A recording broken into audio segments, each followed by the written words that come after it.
तो next heading है हमारी common tangent to two circle.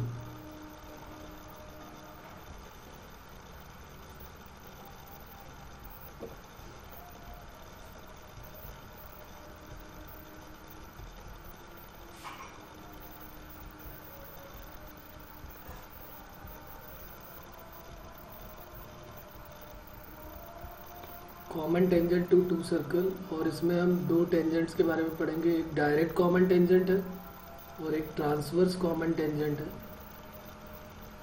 इसका कंस्ट्रक्शन भी आपने शायद 10th क्लास में किया होगा, डायरेक्ट कॉमन टेंजेंट और ट्रांसवर्स कॉमन टेंजेंट का।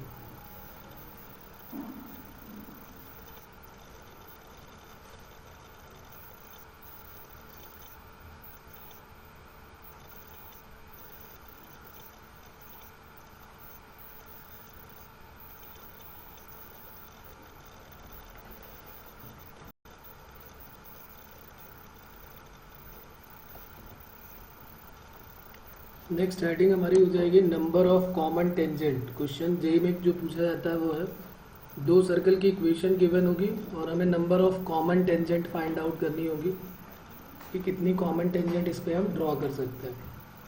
सबसे पहली हेडिंग लिख लेते हैं, number of common tangent. Number of common tangent, number of common tangent. और इसमें सबसे पहली हेडिंग हो जाएगी, केस फर्स्ट लिख लेते हैं।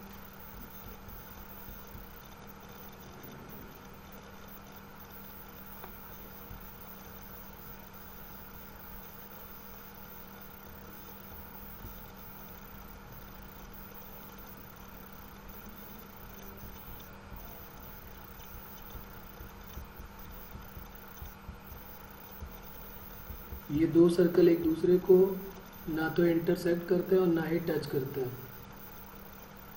तो दो सर्कल हमने एज्यूम कर लिए, उनकी इक्वेशन हमने लेट कर ली, X square plus Y square. दो सर्कल हमें गिवन होंगे, S1 equal to X square plus Y square plus 2G1 X 2F1 Y plus C1 equal to 0। और एक दूसरा सर्कल गिवन होगा, X square plus Y square plus 2G2 X 2F2 Y plus C2 equal to 0। ये दो circle एक दूसरे को ना तो टच करते हैं और ना ही कट करते हैं। इसमें हमको बतानी है डायरेक्ट कॉमन टेंजेंट कितनी होंगी, number of transverse common tangent, या total number of common tangent कितनी होंगी।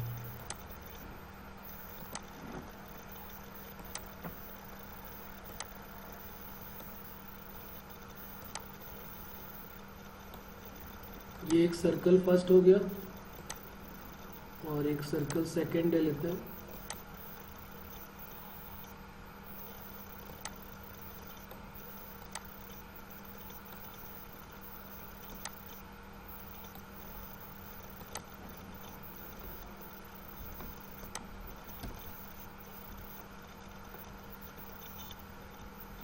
पहले वाले सर्कल का सेंटर जो है वो C1 हमको पता है, -G1 कॉमा -F1।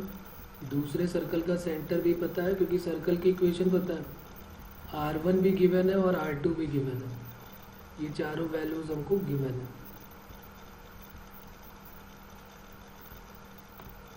सबसे पहले इसकी कंडीशन क्या होगी, कैसे हम चेक करेंगे कि जो है ये सर्कल जो है वो दूर दूर लाई कर रहा है, एक दूसरे को ना तो टच कर रहा है ना तो कट कर रहा है। उसके लिए कंडीशन क्या होगी, C1 C2 की वैल्यू जो है वो हमेशा ग्रेटर देन होगी R1 प्लस R2 से। और ये यहाँ पे क्लियरली दिख भी रहा है, सेंटर के बीच की जो डिस्टेंस है उसका नाम है C1 C2। फर्स्ट वाले सर्कल की रेडियस है R1 और सेकंड वाले सर्कल की रेडियस है R2। तो C1 C2 का मतलब डिस्टेंस बिटवीन द सेंटर्स।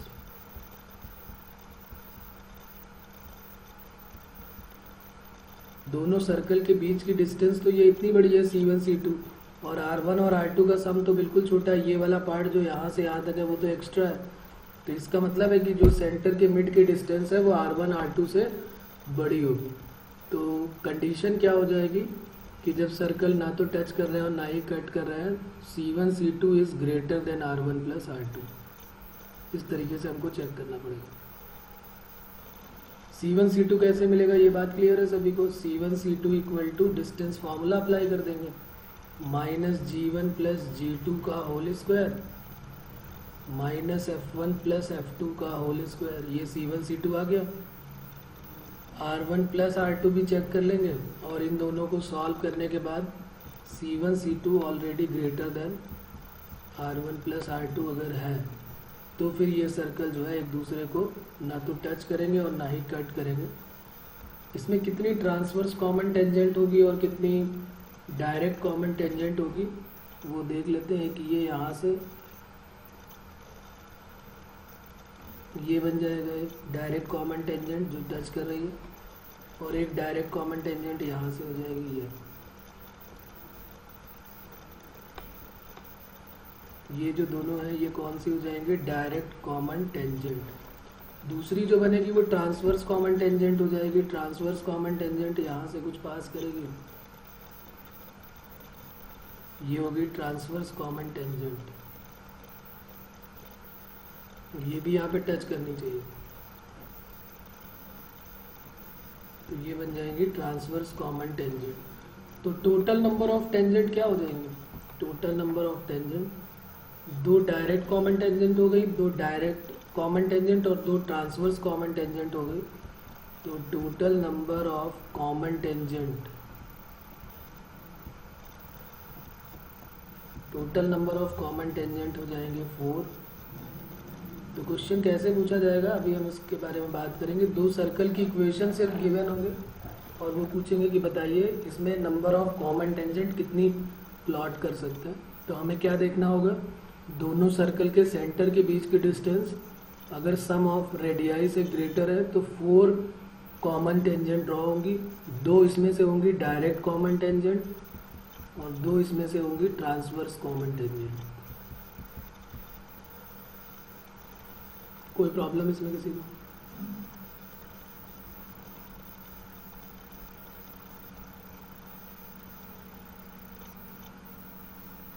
अच्छा, इस P के कोऑर्डिनेट कौन बताएगा और इस Q के कोऑर्डिनेट क्या होंगे ये कौन बताएगा? P के कोऑर्डिनेट कैसे फाइंड आउट किया जाए?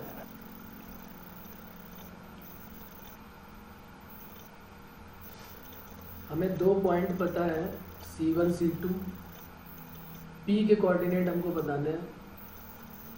कोई मिड पॉइंट नहीं पता है, कोई रेशियो नहीं पता है। P के कोऑर्डिनेट कैसे फाइंड आउट करें? क्या हम रेशियो निकाल सकते हैं क्या? अरे भाई 2 पॉइंट पता है तो सेक्शन फार्मूला या तो यूज़ होगा या तो मिड पॉइंट फार्मूला यूज़ होगा। क्या हम सेक्शन फार्मूला यहाँ पर अप्लाई कर सकते हैं क्या? सेक्शन फार्मूले के लिए हमको क्या करना पड़ेगा, रेशियो पता होना चाहिए। मीन्स PC1 और PC2 यानी M/N का जो रेशियो है वो पता होना चाहिए।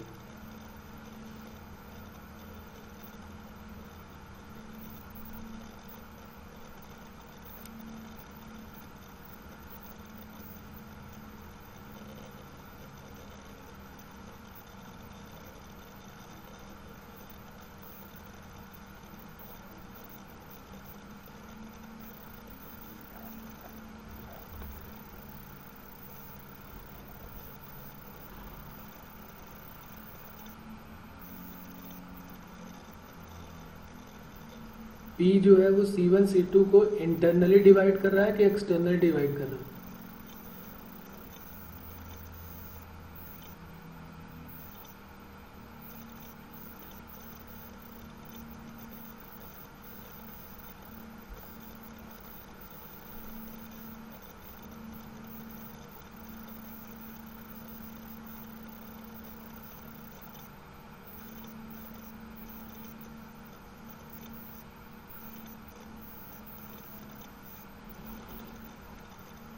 देखो, आपने 2 तरह के फार्मूले पढ़े हुए हैं, एक इंटरनल डिवीज़न और एक एक्सटर्नल डिवीज़न। याद दिला देता हूँ मैं। ये x1 y1 पॉइंट है और ये x2 y2 पॉइंट है। तो अगर मिड में कहीं पर भी या कहीं पर भी पॉइंट लाई करता है तो उसको हम क्या बोलते हैं, ये इंटरनल डिवीज़न हो जाता है। अगर इनके मिड में लाई कर रहा है तो ये इंटरनल डिवीज़न हो जाता है और ये M/N का रेशियो हो जाता है। अगर यही पॉइंट जो है वो बाहर लाई कर रहा है, क्यू डैश अगर इसको बोल देते हैं, तो ये क्या हो जाता है एक्सटर्नल डिवीज़न।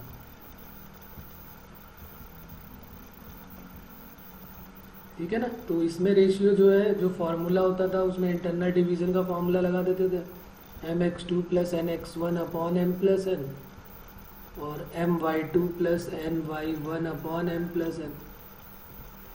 सिमिलरली जब एक्सटर्नल डिवीज़न की बात होती थी तो क्या हो जाता था, mx2 minus nx1 upon m minus n और my2 minus ny1 upon m minus n। तो वही कहानी तो यहाँ पर भी हो रही है। इसमें अगर हम ध्यान से देखें तो C1 C2 के मिड में एक पॉइंट P लाई कर रहा है, तो P जो है वो C1 C2 को इंटरनली डिवाइड कर रहा है और Q जो है वो एक्सटर्नली डिवाइड कर रहा है। बस हमें रेशियो और पता चल जाए ये PC1 और PC2 का। तो देखिए यहाँ पर थोड़ा सा अगर आप ध्यान देंगे तो यहाँ पर आइडिया हो जाएगा आपको कि PC1 और PC2 की वैल्यू कैसे मिलेगी। हमने क्या किया, इसको यहाँ से ज्वाइन कर दिया, ये रेडियस हो गई और ये टेंजेंट हो गई, इनके मिड का एंगल 90 हो गया। सिमिलरली यहाँ पर भी इसको ज्वाइन कर दिया, ये भी 90 डिग्री हो गया। अब जरा इस ट्रायंगल में देखो, इसको हम PQ, इसका नाम R रख देते हैं और इसका S। एक ट्रायंगल ये जो है इसको आप ध्यान से देखिए PC1R, और दूसरा ट्रायंगल आप देखें ये वाला जो है PC2S। क्या ये दोनों ट्रायंगल सिमिलर हैं क्या? PC1R और PC2S, क्या ये दोनों ट्रायंगल सिमिलर हैं? और अगर सिमिलर हैं तो इनकी साइड जो है वो रेशियो प्रपोर्शन में आ जाएगी। तो PC1 और PC2 की वैल्यू R1:R2 के रेशियो में डिवाइड हो जाएगी। तो यानी कि जब हम इंटरनली डिवाइड करेंगे तो रेशियो जो है वो R1:R2 का लेंगे। हमें सर्कल की इक्वेशन पता होगी, सेंटर और रेडियस मिल जाएगा हमको। तो रेडियस जब R1 और R2 मिल गया तो रेशियो भी मिल जाएगा PC1 और PC2 का। कोई प्रॉब्लम आ रही है इसको समझने में?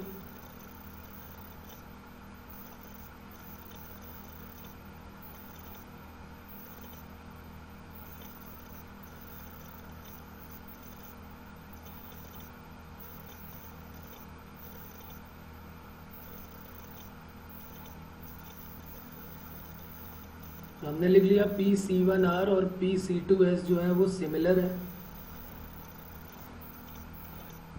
PC1R and PC2S are similar triangle. और अगर सिमिलर ट्रायंगल है तो इनकी साइड जो है वो रेशियो प्रपोर्शन में इक्वल होंगी। तो हम यहाँ पर बात कर सकते हैं PC1 upon PC2 equal to C1R upon C2S। PC1 upon SC2 या PC1 अपॉन PC2, ऐसे ही तो है। PC1 upon PC2 equal to C1R upon C2S equal to C1R upon C2S। और इस P को यहाँ से डिलीट कर देते हैं। ये PC1 और PC2 का जो रेशियो है वो हमको मिल गया C1R रेशियो C2S, और ये हो गया R1 रेशियो R2 के। तो ये M और ये N हो गया। तो क्या अब हमें P के कोऑर्डिनेट नहीं फाइंड आउट कर सकते हैं? P के कोऑर्डिनेट X और Y हो गए। C1 और C2 के कोऑर्डिनेट हमें पता है। C1 का हो गया -G1, F1 और C2 का हो गया -G2, F2। ये रेशियो R1 रेशियो R2 हो गया। M और N का आइडिया हो गया। X1 Y1 और X2 Y2 का आइडिया हो गया। X और Y की वैल्यू हमें बतानी है। अप्लाई कर देंगे formula mx2 plus nx1 upon m plus n। mx2 plus nx1 upon m plus n। m की वैल्यू है R1, x2 की वैल्यू है -G plus n, R2 x1 की वैल्यू है माइनस, अच्छा ये G2 है और ये G1 हो जाएगा whole divided by R1 plus R2। Similarly y की वैल्यू भी आ जाएगी my2 plus ny1 upon m plus n। तो इसमें किसी को कोई डाउट है अभी भी कि अगर हमें p के कोऑर्डिनेट निकालने हो तो कैसे फाइंड आउट करेंगे? भाई यस नो में जवाब देते जाए।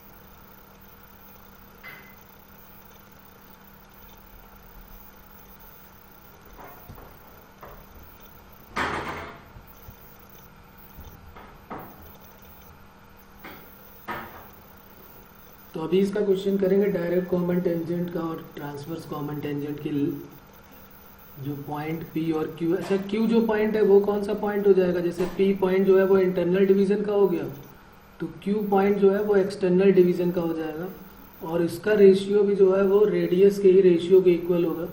अगर आप चाहें तो यहाँ पर ध्यान से देख सकते हैं कि अगर हमने इसको यहाँ से ज्वाइन कर दिया और यहाँ से ज्वाइन कर दिया तो दो ट्रायंगल हमें फिर सिमिलर मिल जाएंगे। QC1 और यहाँ पर जो पॉइंट है उसको कोई ज्वाइन कर देंगे और यहाँ पर जो है वो ज्वाइन कर लेंगे, दो ट्रायंगल हमको मिलेंगे, एक ये 90 हो जाएगा और एक ये 90। अगर इसकी नेमिंग कर दें हम A और ये B है, तो इनमें भी जो रेशियो होगा वो रेडियस के रेशियो के ही इक्वल होगा। तो Q के लिए भी जो M और N का जो रेशियो होगा वो M और N का रेशियो R1 रेशियो R2 के रेशियो के ही इक्वल होगा। ठीक है, तो चाहे P के कोऑर्डिनेट बोले या Q के कोऑर्डिनेट पूछे, हम सॉल्व कर सकते हैं और वैल्यू निकाल सकते हैं इजीली। ठीक है, बस ये ध्यान रखना है कि P जो है वो इंटरनल डिवीज़न में लगेगा और Q जो है वो एक्सटर्नल डिवीज़न में वर्क करेगा। तो इसमें नंबर ऑफ कॉमन टेंजेंट जो है वो कितनी आ गई? 4। और P Q के कोऑर्डिनेट हम इजीली निकाल सकते हैं। Q में जो है वो एक्सटर्नल डिवीज़न का फॉर्मूला लगा देंगे,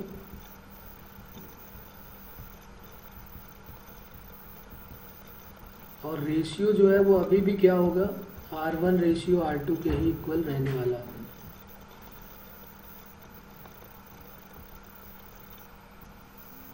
तो ये हो गया जब सर्कल जो है वो एक दूसरे को ना तो टच कर रहे हैं और ना ही कट कर रहे हैं। दूसरा केस ले लेते हैं कि एक्सटर्नल टच के लिए, या दो सर्कल एक दूसरे को टच कर रहे हैं, उसके लिए क्या कंडीशन होगी? केस सेकंड हो जाएगा इफ टू सर्कल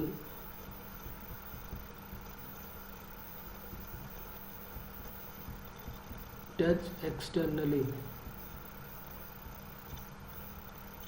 जब दो सर्कल एक दूसरे को एक्सटर्नली टच करते हैं तो क्या कंडीशन हो जाएगी?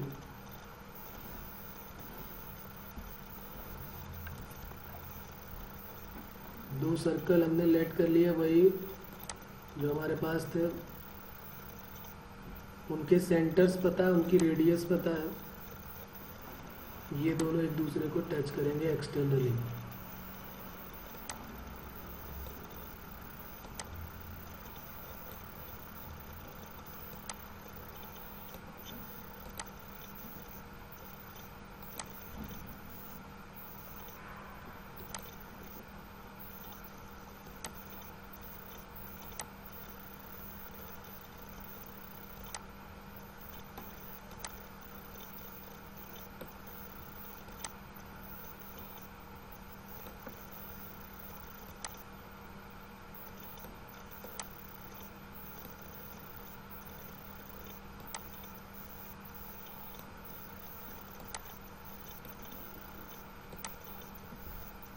एक सर्कल ये हो गया जिसका सेंटर C1 हो गया, और एक सर्कल ये हो गया जिसका सेंटर C2 हो गया। एक्सटर्नल टच की कंडीशन क्या हो जाएगी? C1 C2 equal to R1 plus R2। दो सर्कल एक दूसरे को अगर एक्सटर्नली टच करते हैं तो उसकी कंडीशन क्या हो जाएगी, C1 C2 equal to R1 plus R2। Centre की मिड की डिस्टेंस जो है वो सम ऑफ द रेडियाई के इक्वल होगी। C1 C2 equal to R1 plus R2। ये R1 डिस्टेंस हो गई और ये R2 हो गई। इस सेंटर के कोऑर्डिनेट पता है, दूसरे के कोऑर्डिनेट पता है। हम क्या करेंगे, C1 C2 के मिड की डिस्टेंस फाइंड आउट कर लेंगे, और C1 C2 के मिड की जो डिस्टेंस है वो अगर सम ऑफ द रेडियाई की इक्वल है तो सर्कल एक दूसरे को एक्सटर्नली टच करेंगे। कभी कभी वो बोल देता है कि सर्कल एक दूसरे को टच कर रहे हैं, तो टच करने का मतलब ही एक्सटर्नल टच है कि एक दूसरे को बाहर से टच कर रहे हैं, इंटरनल टच की बात नहीं कर रहा है। ठीक है, तो अब यहाँ पर C1 C2 तो हमें पता है, R1 R2 भी पता है, यहाँ पर रख के वैल्यू चेक कर लेंगे। इसमें total number of common tangent क्या हो जाएगी, तो total number of common tangent, बताओ भाई कौन बताएगा इसमें total number of common tangent क्या होंगी।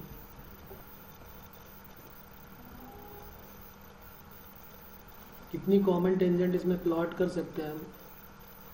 एक तो ये टेंजेंट हो गई जो यहाँ से टच करते हुए जा रही है, एक ये टेंजेंट हो गई, और एक टेंजेंट जो है वो ये हो गई।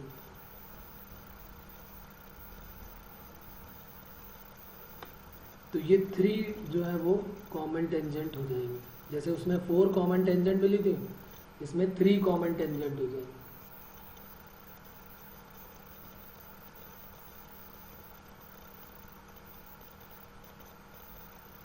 केस थर्ड ले लेते हैं, केस थर्ड।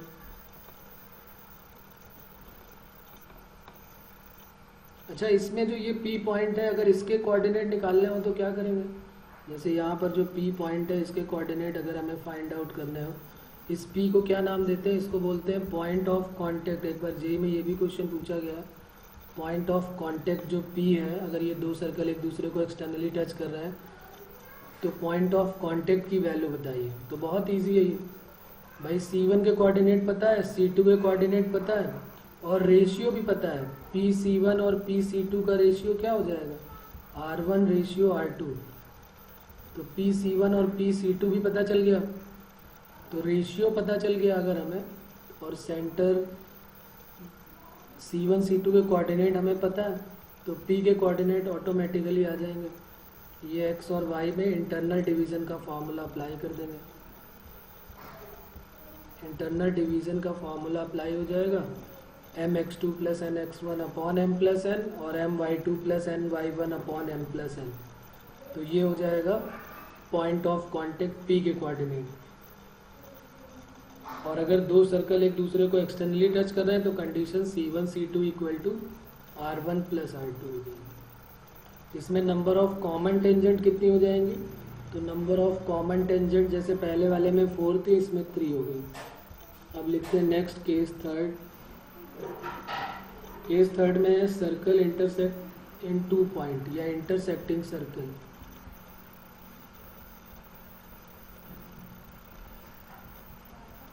सर्कल जो है वो एक दूसरे को अगर कट कर रहे हैं, पहले सर्कल दूर दूर थे, अब सर्कल जो है पहले एक बार पास में आए तो टच कर रहे थे, अब ये सर्कल जो है दोनों एक्सटर्नल टच के बाद एक सर्कल दूसरे के अंदर आ गया, कट करने लगा, पूरी तरह अंदर नहीं आया, दोनों सर्कल एक दूसरे को कट करने लगे। तो उसका केस लिखते हैं। इसमें क्या हो जाएगा, इसमें C1 C2 की जो मिड की डिस्टेंस है वो R1 प्लस R2 से तो छोटी होगी, लेकिन R1 माइनस R2 से जो है वो बड़ी होगी। और इसको मॉडुलस के अंदर इसलिए ले लेते हैं क्योंकि वैल्यू नेगेटिव तो होगी नहीं, क्योंकि सेंटर के मिड की डिस्टेंस है तो वो हमेशा पॉजिटिव होगी। तो C1 C2 के जो मिड की डिस्टेंस है वो R1 माइनस R2 से तो बड़ी होगी, लेकिन R1 प्लस R2 से छोटी होगी। ये भी एक इम्पॉर्टेंट केस है, इस पे बेस्ड क्वेश्चन जेईई ने कई बार पूछे हुए, 1-2 बार नहीं कई बार पूछे हुए, तो ये इम्पॉर्टेंट केस है। इंटरसेक्टिंग सर्कल, 2 सर्कल अगर एक दूसरे को इंटरसेक्ट कर रहे हैं तो C1 C2 की जो वैल्यू है वो R1 प्लस R2 से छोटी होगी और R1 माइनस R2 से बड़ी होगी। हो सकता है R1 माइनस R2 हो सकता है R2 माइनस R1 हो। हमें पता नहीं कौन सा सर्कल का रेडियस बड़ा है, तो इसलिए हमने इसको मॉडुलस साइन के साथ ले लिया। ठीक है, यहाँ तक किसी को कोई प्रॉब्लम है क्या?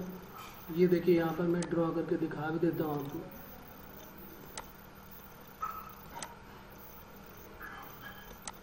ये एक सर्कल हो गया और एक ये दूसरा सर्कल है, तो ये सर्कल इसको जो है इंटरसेक्ट कर रहा है।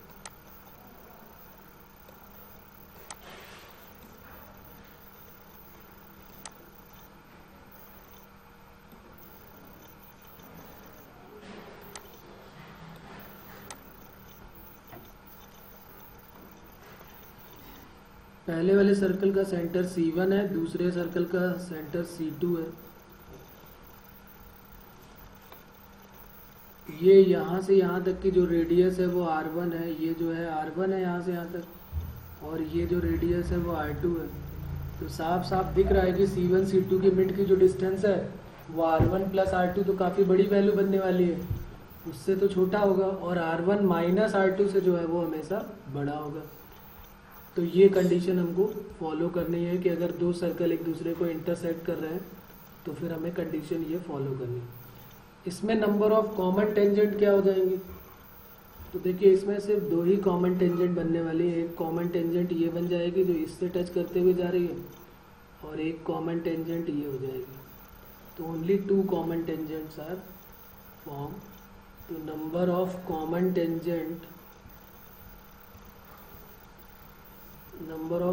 टेंजेंट ऑफ इंटरसेक्टिंग सर्कल, अगर दो सर्कल एक दूसरे को इंटरसेक्ट कर रहा है तो नंबर ऑफ कॉमन टेंजेंट जो है वो 2 हो जाए। लाइन से कम होती जा रही है, पहले 4 थी, जब सर्कल एक दूसरे से दूर दूर थे तो 4 कॉमन टेंजेंट थी, जब एक दूसरे को टच करने लगे तो 3 हो गई, इंटरसेक्ट करने लगे तो फिर 2 हो गई। अब नेक्स्ट केस ले लेते हैं, case 4, circle touch each other internally. जैसे एक्सटर्नल पढ़ा था अभी हमने, if two circle touch externally, तो उसी तरह से हो जाएगा if two circle touch internally. Case 4 हो जाएगा ये, if two circle touch internally.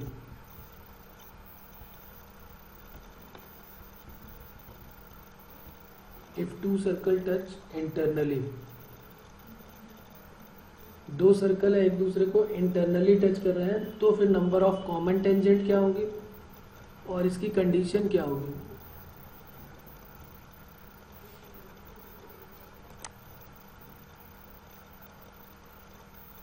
हमने एक सर्कल ये एज्यूम कर लिया है, C1 और C2 करके दो सर्कल हो गए।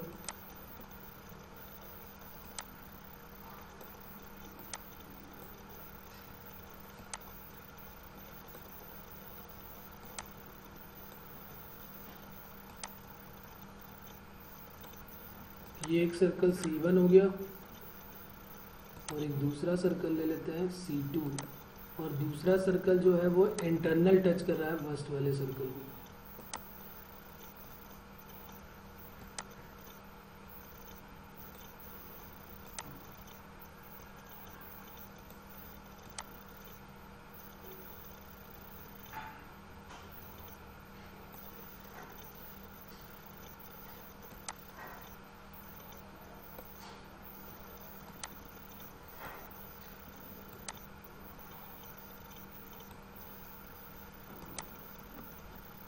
ये एक सर्कल C1 हो गया और एक सर्कल हो गया C2, जिसका सेंटर भी हमने लेट कर लिया, ये C1 है, और ये सर्कल जो है उसका सेंटर C2 है, और यहाँ से यहाँ तक की डिस्टेंस जो है वो R1 है, फर्स्ट वाले सर्कल की रेडियस, और ये सर्कल सेकेंड की रेडियस R2 है। तो क्या कंडीशन होगी? साफ साफ दिख रही कि C1 C2 की जो डिस्टेंस है वो R1 माइनस R2 की इक्वल हो जाएगी। अगर दो सर्कल एक दूसरे को इंटरनली टच कर रहा है तो C1 C2 की जो मिड की डिस्टेंस है वो R1 माइनस R2 से इक्वल हो जाएगी। और मॉड्यूलस क्यों लगा रहे हैं? क्योंकि हमें पता नहीं कि R1 की वैल्यू बड़ी है कि R2 की वैल्यू बड़ी है, और ये डिस्टेंस है तो ये पॉजिटिव होनी चाहिए, तो इसलिए C1 C2 जो है वो R1 माइनस R2 के इक्वल हो जाएगा। तो अगर दो सर्कल एक दूसरे को इंटरनली टच कर रहा है तो C1 C2 जो हो जाएगा वो equal to modulus of R1 minus R2। और इसमें जो नंबर ऑफ कॉमन टेंजेंट है वो क्या हो जाएगी, तो कॉमन टेंजेंट दोनों सर्कल को टच करती हुई सिर्फ ये बनने वाली है, सिर्फ एक ही कॉमन टेंजेंट यहाँ पर बनने वाली है। तो नंबर ऑफ कॉमन टेंजेंट जो है वो इसमें क्या हो जाएगी, ओनली वन कॉमन टेंजेंट। ये कॉमन टेंजेंट हो जाएगी।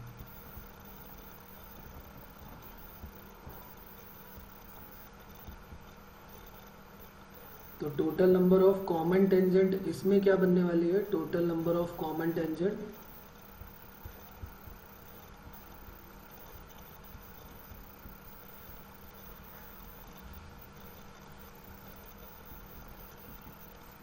केवल एक कॉमन टेंजेंट हो जाएगी जब दो सर्कल एक दूसरे को इंटरनली टच कर रहा हो।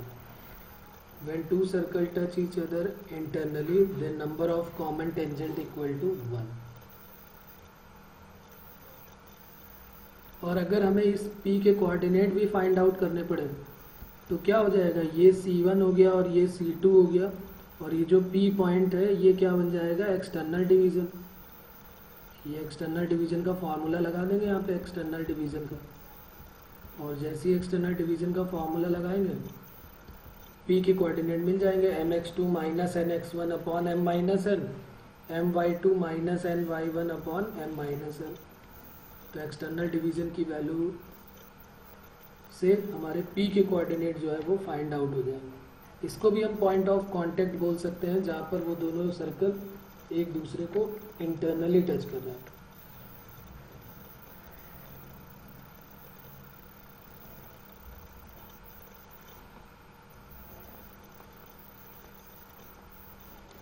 नेक्स्ट केस ले लेते हैं, केस 5। अगर एक सर्कल जो है वो दूसरे सर्कल के अंदर कंप्लीटली इनसाइड द सर्कल है तो क्या होगा। इसका कुछ खास वैसे काम नहीं है, लेकिन फिर भी लिख लेते हैं। Case 5, one circle lie completely inside other. If one circle lie completely inside the other,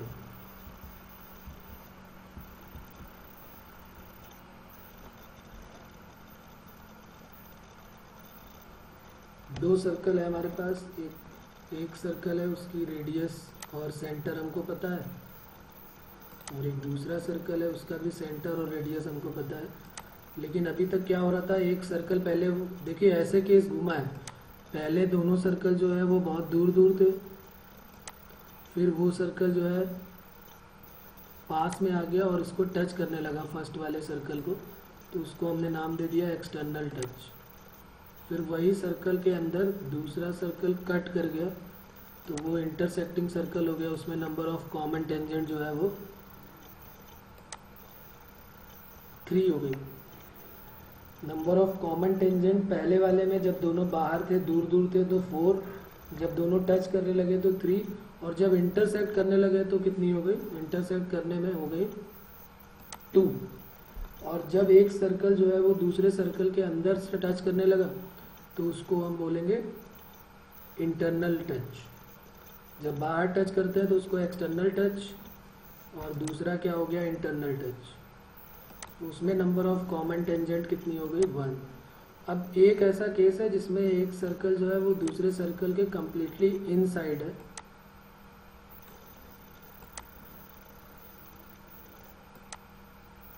कुछ इस टाइप से केस होगा। एक सर्कल जो है वो दूसरे सर्कल के कंप्लीटली इनसाइड है, इस सर्कल के सेंटर को C1 और इस सर्कल के सेंटर को C2 नाम दे दिए।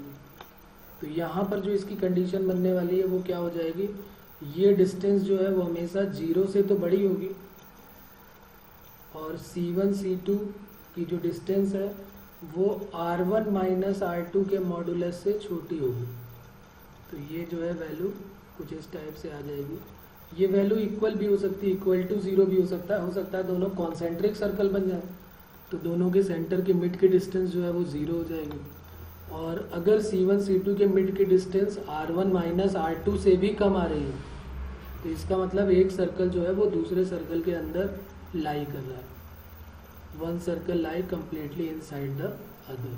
तो ये कंडीशन भी हमको याद रखनी है। इसमें नंबर ऑफ कॉमन टेंजेंट क्या हो जाएंगी, इसमें नंबर ऑफ कॉमन टेंजेंट, इसमें तो कॉमन टेंजेंट बनने का चांस ही नहीं, क्योंकि एक जो है वो दूसरे के अंदर चला गया है। तो टेंजेंट तो हो जाएगी बड़े वाले में, लेकिन छोटे में तो हो नहीं पाएगी क्योंकि वो तो इनसाइड हो गया। तो total number of common tangent जो है वो 0 हो जाएगी। Number of common tangent equal to 0। तो ये कुछ केसेस थे सर्कल के, जिसमें सर्कल जो है वो external touch, internal touch, intersecting circle और circle neither touch not cut, और P और Q जहाँ जहाँ पे वो पॉइंट है उनके कोऑर्डिनेट, ये सब हमने पढ़ा। और अब इसके क्वेश्चंस करते हैं कि क्वेश्चंस कैसे मिलेंगे और कैसे हम फॉर्मूला अप्लाई करेंगे और सॉल्व करके आंसर निकालेंगे। क्वेश्चन 1 लिख लेते हैं पहले।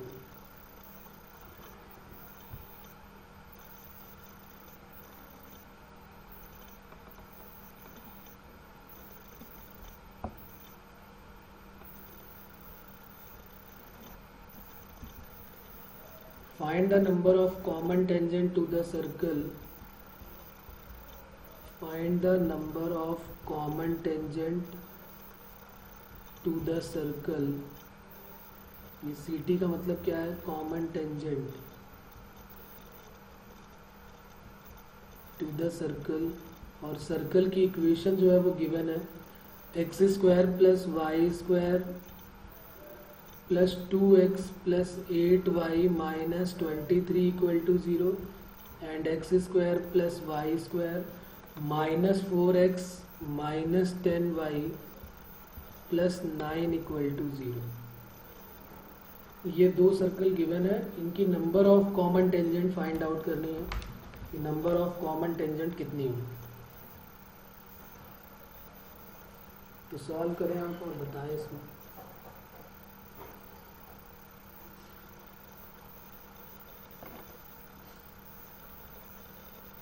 अभी जो ये हमने केसेस देखे उन्हीं से रिलेटेड है, बस हमें क्या करना है, सेंटर्स और रेडियस निकाल के देख लेना है। सेंटर के बीच की डिस्टेंस और रेडियस का सम या रेडियस का डिफरेंट, रेडियस का सम या रेडियस का डिफरेंस किसके इक्वल है, सेंटर्स के बीच की डिस्टेंस। सिंपल सा 10th क्लास का क्वेश्चन है, डिस्टेंस फॉर्मूले का यूज करना है। और सर्कल जो है वो सेंटर और रेडियस निकालना हम शुरू से सीख चुके हैं।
देखिए, कभी भी सर्कल का इक्वेशन गिवन हो और उसका सेंटर और रेडियस निकालना हो तो ये बहुत पहले की बात है, हम लोगों ने पढ़ा था कि कोई भी सर्कल का जनरल इक्वेशन जो होता है उसको हम 2gx plus 2fy plus C, X square plus Y square plus 2gx plus 2fy plus C से कंपेयर करते हैं। और सर्कल के सेंटर के कोऑर्डिनेट को माइनस जी माइनस एफ बोलते हैं और रेडियस को under root G square plus F square minus C, इससे डिनोट करता है। तो पहले वाले सर्कल को जब आप कंपेयर करेंगे तो x का कोफिशिएंट यहाँ पर 2 है और यहाँ पर 2g है, तो 2g की वैल्यू 2 हो जाएगी तो g की वैल्यू 1 आ जाएगी। 2f की वैल्यू 8 है तो f की वैल्यू क्या हो जाएगी 4, और c की वैल्यू -23 है। तो सेंटर जो C1 है उसके कोऑर्डिनेट -g, -f, तो यानी -1, -4 हो जाएंगे। और रेडियस जो R1 है उसका फॉर्मूला g² + f², तो 1² 1, 4² 16, -c की वैल्यू है -23, तो ये कितना हो जाएगा g² + f² -c। पहले वाले सर्कल का सेंटर कितना हो गया ये, सॉरी रेडियस, सेंटर तो -1, 4 हो गया।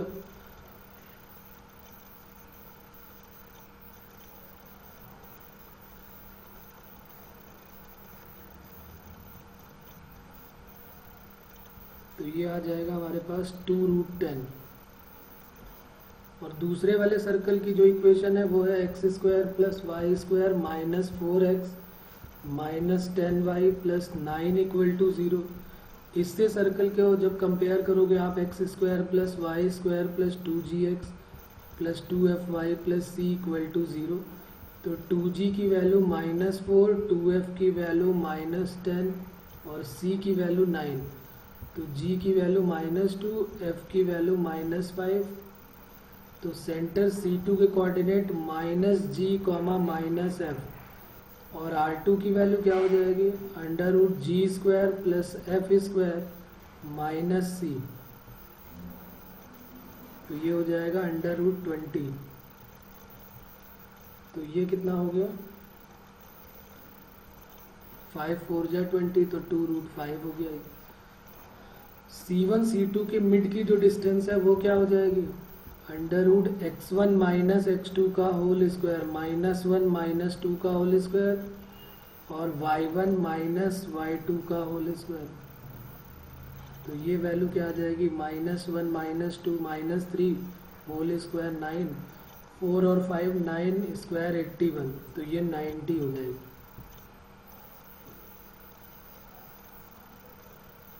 अब R1 + R2 और चेक करके देख लेते हैं, R1 + R2, तो R1 की वैल्यू कितनी आई है 2√10 और R2 की वैल्यू जो है वो कितनी आई है 2√5।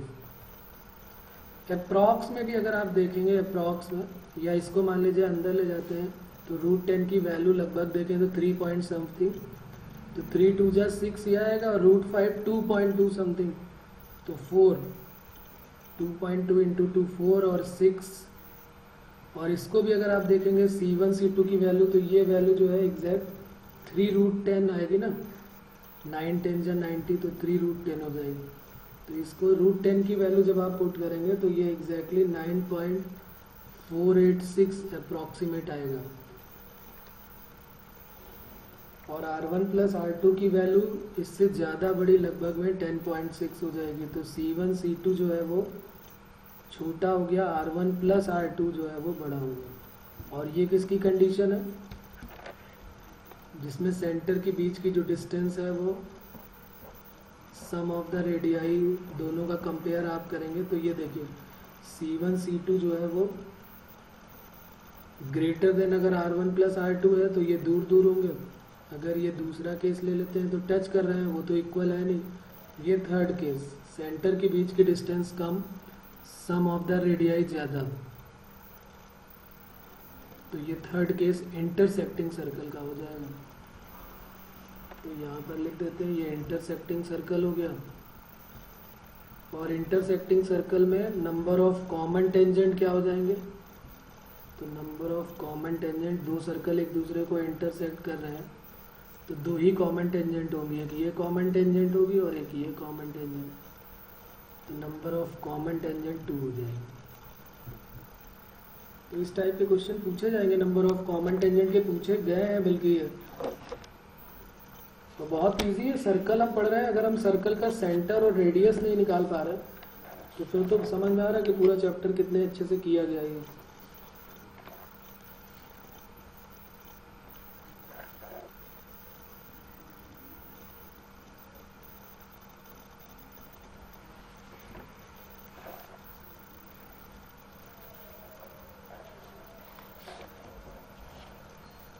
चलिए फिर एक और लिखते हैं क्वेश्चन, इसको भी जरा आप चेक करें और बताएं। इसमें भी नंबर ऑफ कॉमन टेंजेंट बतानी है, सेम टाइप का क्वेश्चन मैं दे रहा हूँ, आप सॉल्व करें इसको। If the circle x square plus Y square, बल्कि इफ नहीं लिखते हैं, द सर्कल ऐसे लिख लेते हैं, find the number of common tangent, find the number of common tangent of the circle, और सर्कल की इक्वेशन गिवन है x square plus Y square minus 4x plus 6y plus 8 equal to 0, और x square plus Y square minus 10x minus 6y plus 14 equal to 0। ये circle हमें check करके बताना है कि इसमें नंबर ऑफ कॉमन टेंजेंट क्या होंगे।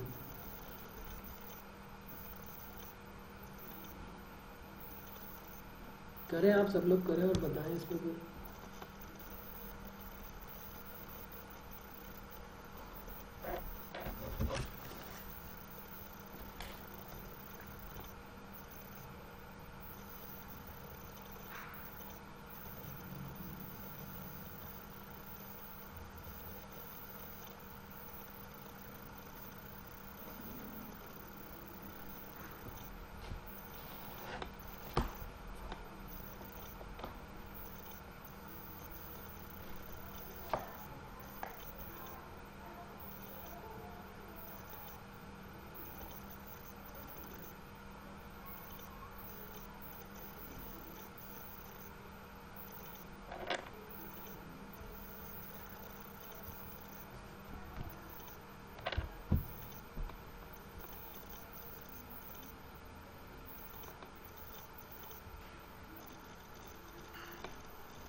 Sir 4। Number of common tangent 4, मतलब ना तो टच कर रहा है ना ही कट कर रहा है, एक्सटर्नल डिवीजन, मतलब दूर दूर है।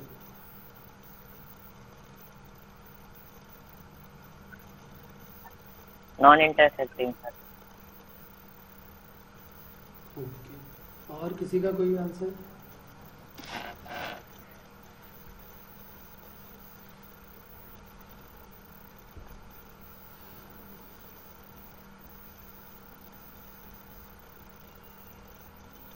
देखिए फिर से देख लेते हैं, कर रहे हो अभी? करो करो। हाँ सर 4। ओके,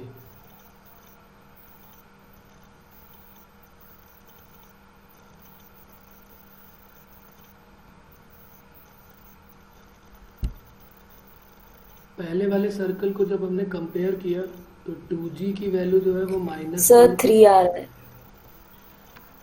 ओके 3 आ रहा है।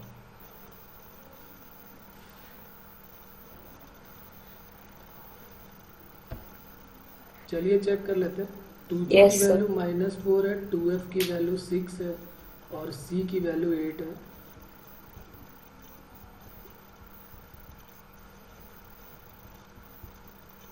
तो सेंटर के कोऑर्डिनेट 2, -3 हो जाएंगे।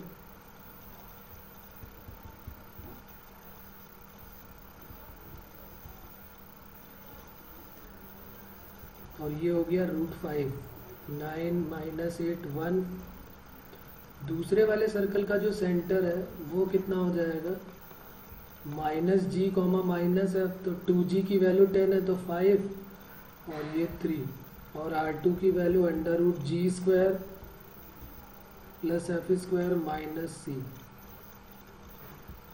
तो ये कितना हो जाएगा, 20 हो जाएगा ना ये, तो ये हो गया 2√5, तो ये R2 हो गया। C1 C2 के जो मिड के डिस्टेंस है तो 2 माइनस 5 का होल स्क्वायर माइनस 3 का होल स्क्वायर, 2 माइनस 5 3 का स्क्वायर 9 हो गया, और 3 और 3 6 का 36 हो गया, तो ये हो गया 45।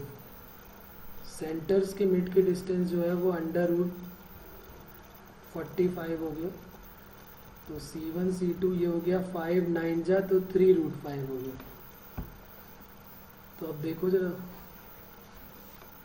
R1 प्लस R2 की वैल्यू कितनी हो गई, √5 प्लस 2√5, तो ये हो गया 3√5। तो C1 C2 के जो मिड के डिस्टेंस है वो R1 प्लस R2 के इक्वल हो गया। तो C1 C2 अगर R1 प्लस R2 के इक्वल हो गया तो नंबर ऑफ कॉमन टेंजेंट कितनी हो जाएंगी, 3, तो 3 वाला आंसर जो है हमारा बिल्कुल सही है। बाकी लोग अपना कैलकुलेशन चेक करें, नंबर ऑफ कॉमन टेंजेंट जो है वो 3 हो जाएगा। यस सर, मैंने 3√5 को 9√5 लिख लिया था इसलिए। ओके। अच्छा, इसमें एक और क्वेश्चन मैं पूछ सकता हूँ कि इसका पॉइंट ऑफ कांटेक्ट कैसे निकलेगा। ये अगर हम पूछें कि पॉइंट ऑफ कांटेक्ट की वैल्यू बताओ क्या होगी, तो क्या बता सकते हैं पॉइंट ऑफ कांटेक्ट। C1 पता चल गया हमको, C1 के कोऑर्डिनेट है 2, -3, C1 के कोऑर्डिनेट 2, -3 है। C2 के कोऑर्डिनेट भी हमें पता है, C2 के कोऑर्डिनेट है 5, 3, और हमें ये P जो पॉइंट P है ये फाइंड आउट करना है। अच्छा, इनका जो रेशियो m/n का है वो कितना हो जाएगा, तो वो हो जाएगा R1 रेशियो R2 का, तो रेशियो जो है वो 1:2 का हो जाएगा, क्योंकि √5 और रेशियो 2√5, तो रेशियो 1:2 का हो गया, तो 1:2 यानी m और n पता चल गया। तो क्या हम P के coordinate x, y find out कर सकते हैं। x इक्वल टू क्या हो जाएगा, mx2 plus nx1 upon m plus n, और y के कोऑर्डिनेट भी आ जाएंगे my2 plus ny1 upon n plus n। तो ये भी आप सॉल्व कर लें और आंसर बताएं क्या रहा है इसका।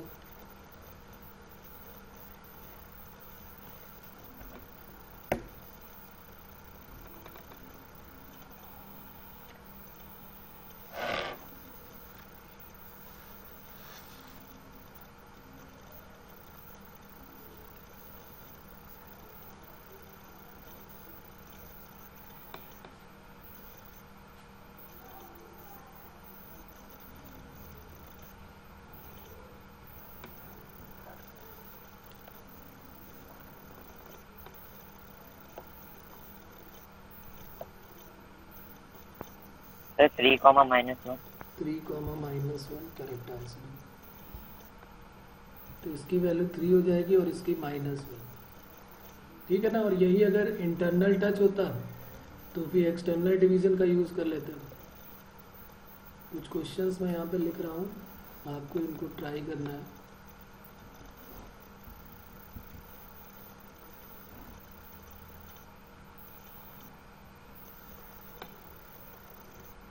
The number of common tangent of circle, और सर्कल की इक्वेशन है x² plus y² plus 2x minus 6y plus 9 equal to 0, and x² plus y² plus 8x minus 6y plus 9 equal to 0, and also find point of contact.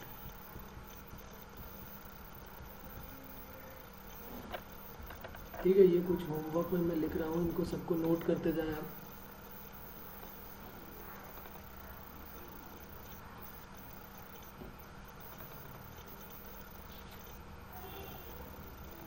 Second question है हमारा, if the two circle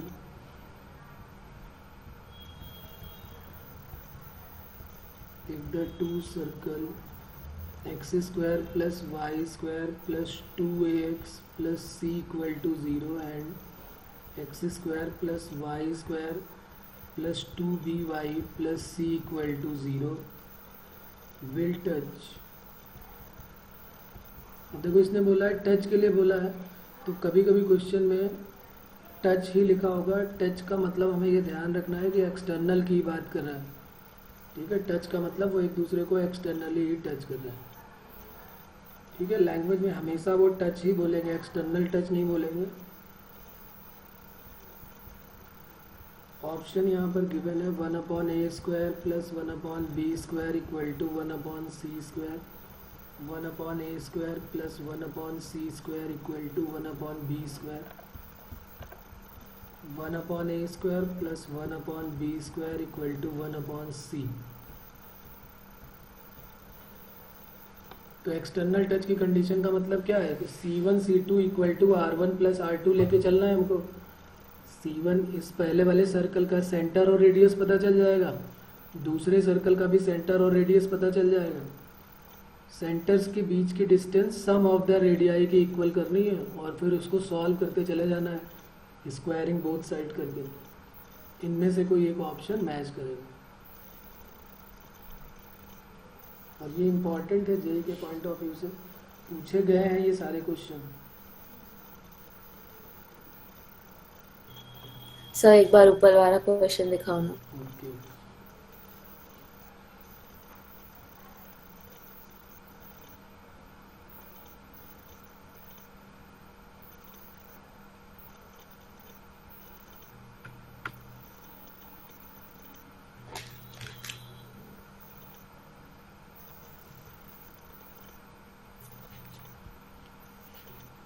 okay sir.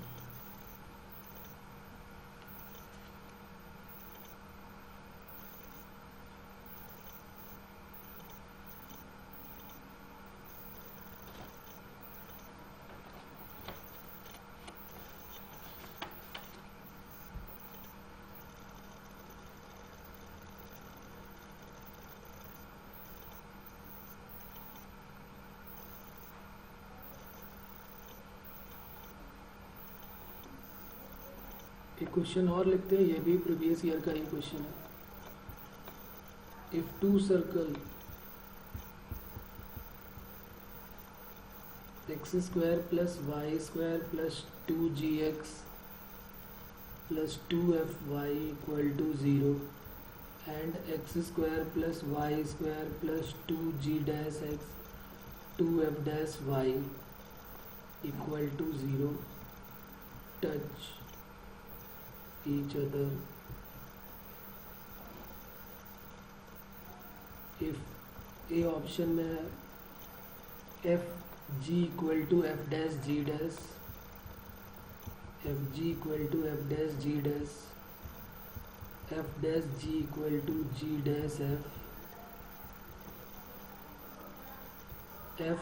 f minus g equal to 0।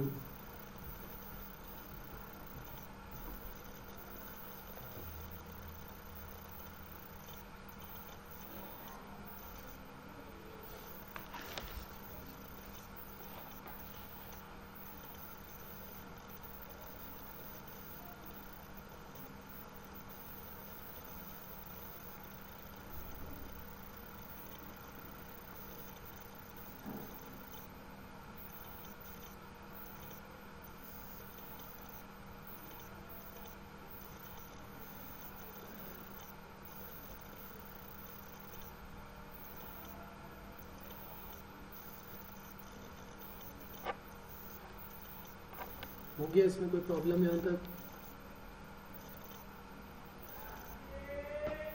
अब आगे देखते हैं next, इसमें क्या है। जो हमने डायरेक्ट कॉमन टेंजेंट और ट्रांसवर्स कॉमन टेंजेंट पढ़े, उनकी लेंथ कैसे फाइंड आउट करते हैं। डायरेक्ट कॉमन टेंजेंट और ट्रांसवर्स कॉमन टेंजेंट की लेंथ कैसे फाइंड आउट करेंगे। तो लिख लेते हैं, नेक्स्ट हेडिंग है हमारी length of direct common tangent and transverse common tangent.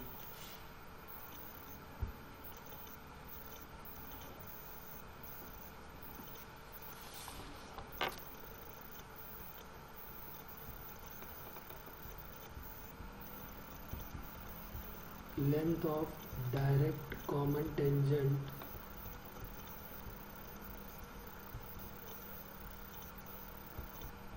and transverse common tangent.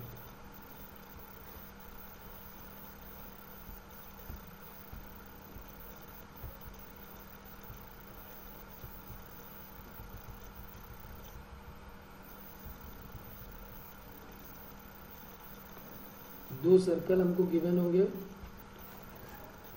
अच्छा, डायरेक्ट कॉमन टेंजेंट का एक और नाम लिख लेते हैं, इसको हम एक्सटर्नल कॉमन टेंजेंट भी बोलते हैं। External common tangent. तो इस नाम से भी आ जाए तो इसका मतलब हमें घबराना नहीं है। ये एक्सटर्नल कॉमन टेंजेंट, और इसका अगर एक्सटर्नल है तो ये पक्की बात है इंटरनल कॉमन टेंजेंट हो जाएगा।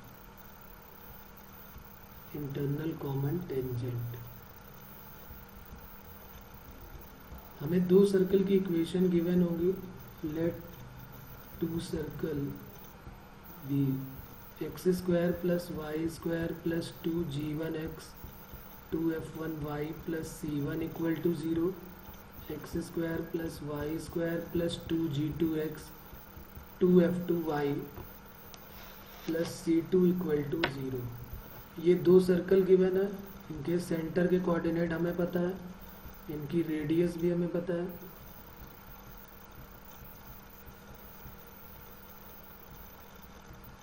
अब हमें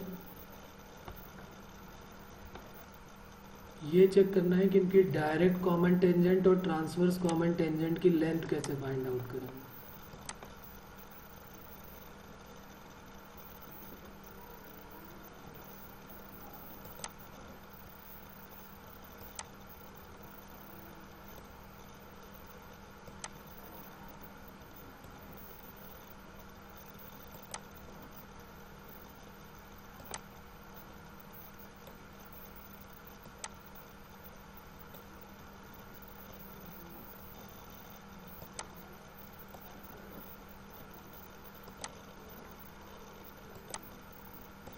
ये फर्स्ट सर्कल हो गया। अब ये सेकंड सर्कल एक और ले लेते हैं।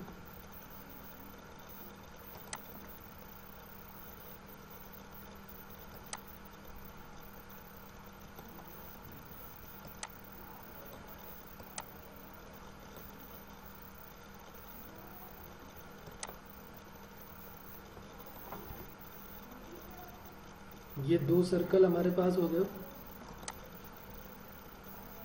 ये डायरेक्ट कॉमन टेंजेंट होगी, जिसको एल एक्सटर्नल भी बोल रहे हैं, एक्सटर्नल कॉमन टेंजेंट। ज्वाइन कर देते हैं यहाँ से इसको। ये हमारी ये डायरेक्ट कॉमन टेंजेंट होगी।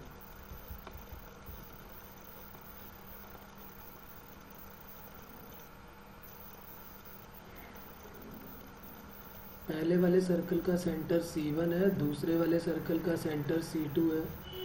सेंटर से इसको ज्वाइन करा देते हैं ये, और यहाँ पर भी मैंने इसको ज्वाइन कर दिया, और C1 C2 को भी ज्वाइन कर दी। ये C1 C2 हो गया। C1 C2 के बीच की डिस्टेंस को हमने D नाम दे दिया। ये भाई C1 भी पता है, C2 भी पता है, तो C1 C2 जो है वो D under root minus G1 plus G2 का होल स्क्वायर और plus minus F1 plus F2 का होल स्क्वायर। तो ये C1 C2 की डिस्टेंस आ जाएगी यहाँ से।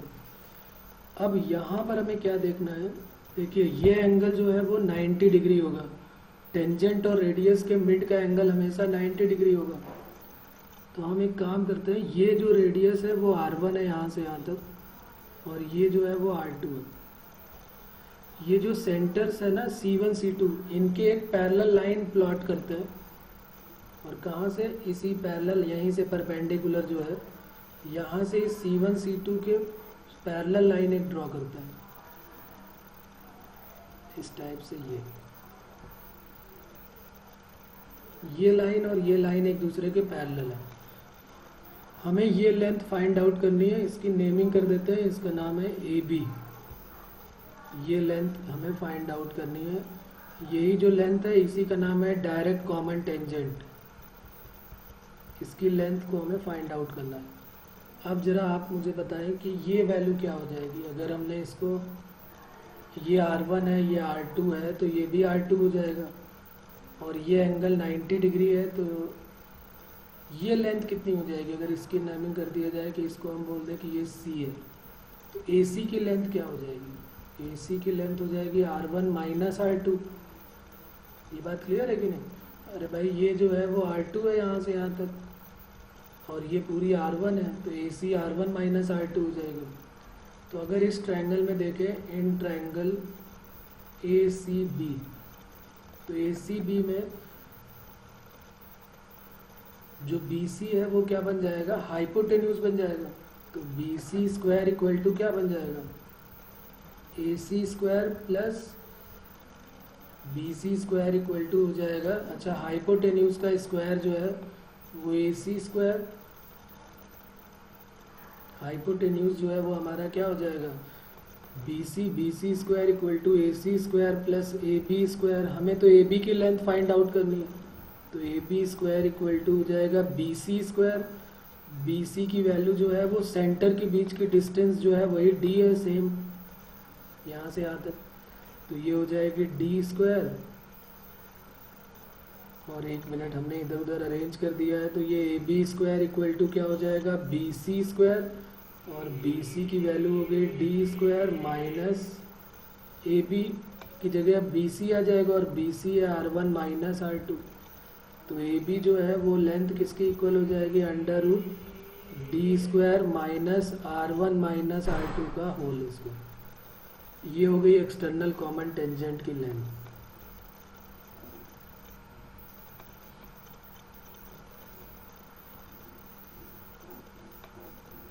सिंपल सा काम है, एक पाइथागोरस थ्योरम यूज करनी है और एक ट्रायंगल ऐसा ढूंढना है जिसमें कोई एंगल 90 डिग्री हो। सर हाँ जी बताइए। सर वो R1 माइनस R2 का होल स्क्वायर नहीं होगा ना। ओ बिल्कुल बिल्कुल होगा, नीचे फॉर्मूला बिल्कुल होगा, बिल्कुल। ये इधर किया, इधर ठीक है। तो ये हो गया AB equal to under root D square minus R1 minus R2 का होल स्क्वायर। ये बात क्लियर है सभी को। ये है डायरेक्ट कॉमन टेंजेंट की length, length of direct common tangent. अच्छा, अगर ट्रांसवर्स कॉमन टेंजेंट की बात करें तो कहाँ पर जाएंगे, ट्रांसवर्स कॉमन टेंजेंट। तो देखो ट्रांसवर्स कॉमन टेंजेंट भी मैं दिखाता हूँ यहाँ पर कैसे करेंगे। तो ये हो गई हमारी, यहाँ से हमने इसको ज्वाइन कर दिया, यहाँ से जो है लेंथ हमने यहाँ पर एक ट्रांसवर्स कॉमन टेंजेंट प्लॉट कर दिया। ये है ट्रांसवर्स कॉमन टेंजेंट, इसकी लेंथ फाइंड आउट करनी है। ये एंगल 90 डिग्री है क्योंकि टेंजेंट और रेडियस के मिड का एंगल हमेशा 90 होता है। और ये जो डिस्टेंस है इस लाइन के पैरेलल लाइन एक हमने यहाँ पर और प्लॉट कर लिया, ये तो ये भी एंगल 90 होगा, इस लाइन के पैरेलल लाइन ये प्लॉट कर दिया। और अगर ये डिस्टेंस जो है वो R2 है यहाँ से यहाँ तक, तो ये भी डिस्टेंस क्या हो जाएगी R2, और यहाँ से यहाँ तक की डिस्टेंस क्या है R1। तो अब जरा ये ट्रायंगल देखो, इसका नाम रख लेते हैं, ये D पॉइंट है। C1 C2 और D ट्रायंगल में, C1 C2 और D in triangle C1 C2 D, C1 C2 D में पाइथागोरस थ्योरम जब आप अप्लाई करेंगे तो क्या हो जाएगा, ये जो DC2 है यही तो ट्रांसवर्स कॉमन टेंजेंट है, यही तो है ना ट्रांसवर्स कॉमन टेंजेंट। तो यही इसी के पैरेलल लाइन हमने ये भी प्लॉट किया हुआ है। तो पाइथागोरस थ्योरम से 90 डिग्री के सामने हाइपो हो जाएगा, तो C1 C2 square equal to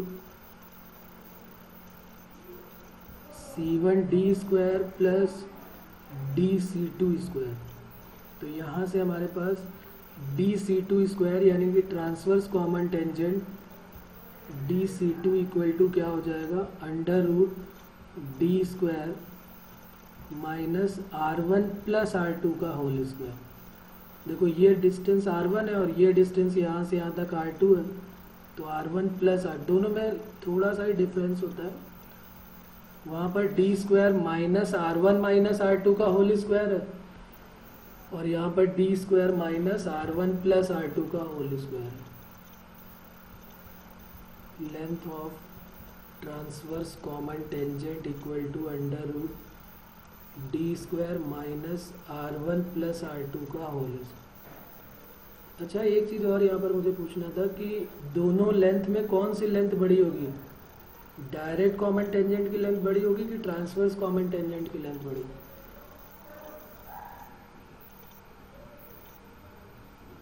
कौन बताएगा भाई?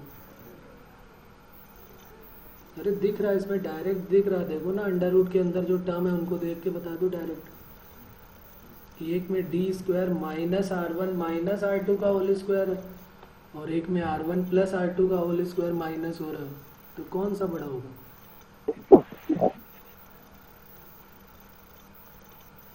जिसमें कम माइनस हो रहा होगा वो बड़ा होगा।